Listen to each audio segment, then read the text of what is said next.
Good day everyone, I hope you all had a nice weekend, and now the Proud Guy is back with his daily news. If you're a fan of Destiny, you might be expecting to be able to transfer your progress from the first game to Destiny 2, who's coming out at the end of the year, but unfortunately that won't be the case, and that's not too surprising.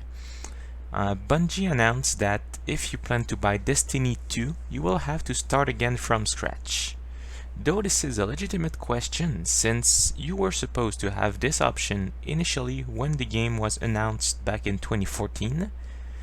The good side is that if you're a beginner, you'll have the chance to make your way among the best more easily. The downside being though that if you're already an elite player, you might be mad to start all over again. But I believe this is fair, and good players will be good players even if they start from scratch, and this is just to be fair to all players. So Destiny 2, that has been pushed back for a year already, should come out at the end of 2017 on PlayStation and Xbox. The Nintendo Switch just launched a few days ago, and already we have a few problems with it and also some good news. First of all, if you like applying skins and decals to your video game consoles and controllers, don't do it with the Nintendo Switch. Dbrand, an accessory maker, started experimenting with the console to release special skins, and what they found out is that the adhesive doesn't work well with the Joy-Cons, damaging the coating of the Joy-Con quite badly, and same for the console.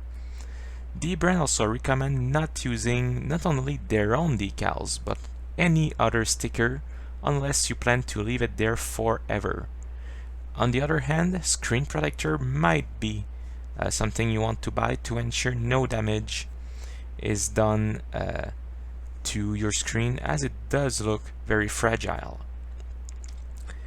And speaking of repairs, you'll also be happy to learn that if anything does break inside your Nintendo Switch, it is fairly easy to repair it. iFixit, the YouTube channel who dedicate itself in disassembling any electronic devices to judge how repair friendly they are, gave the Nintendo Switch a score of 8 out of 10.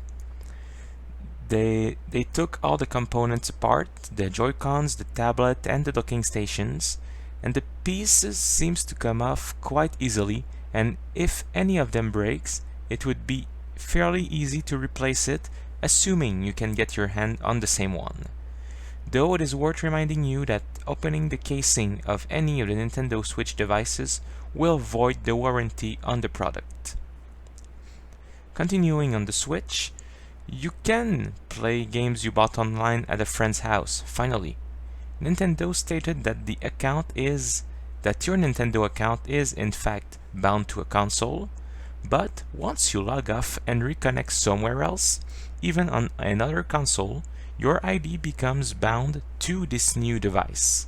This means that, yes, you can download and play games you bought online on another Nintendo Switch with your own profile, and if you want to play back home, you must disconnect yourself once again and log back in when you return home.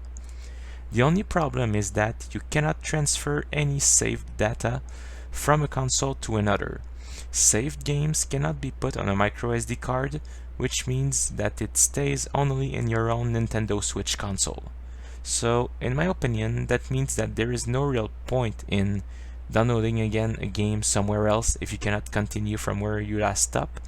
And of course, your friend also won't be able to play once you're gone and have disconnected yourself from his consoles.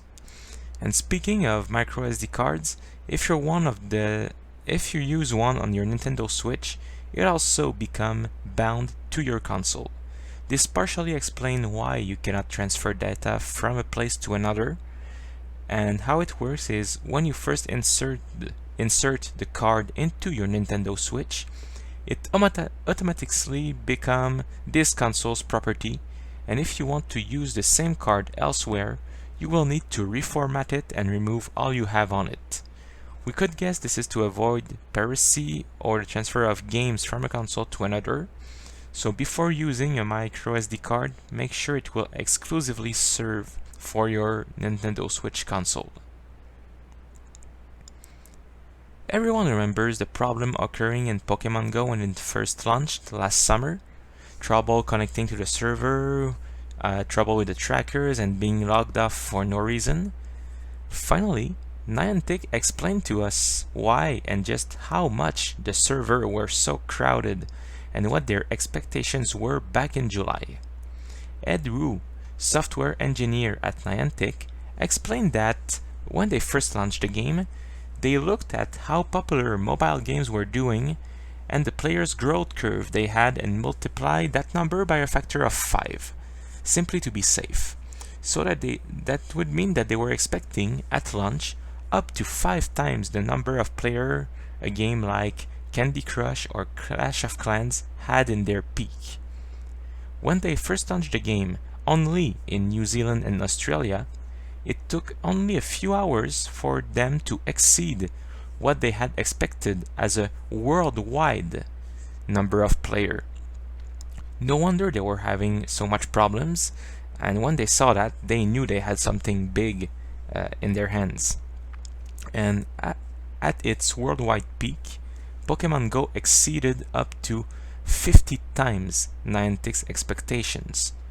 Though the game is now stable and this doesn't matter much, it just goes to show how much people wanted to try it out, and I'm still playing Pokemon Go.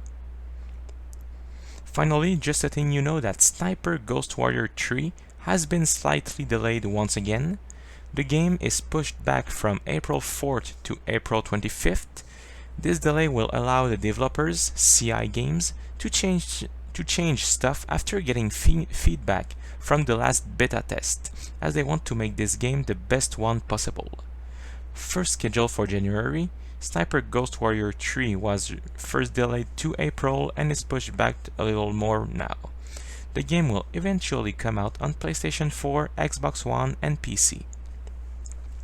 That's it for today, everyone. I thank you for watching once again. Please subscribe to my channel if you've enjoyed this, and you can also follow me on Twitter and Facebook, as well as make some donations on PayPal and Patreon to encourage me improve this channel. I also invite you to not miss the show From the Couch every Thursday afternoon. It is a live YouTube show in which we discusses the geek highlights of the week in gaming and technology. There is a chat room, you can interact with us, ask us questions. It is really cool, really relaxed, and it is fun. It is at 4 p.m. Eastern Time and 9 p.m. if you're in the UK, every Thursday. Thank you for watching, everyone. I hope to see you there, and have a nice day.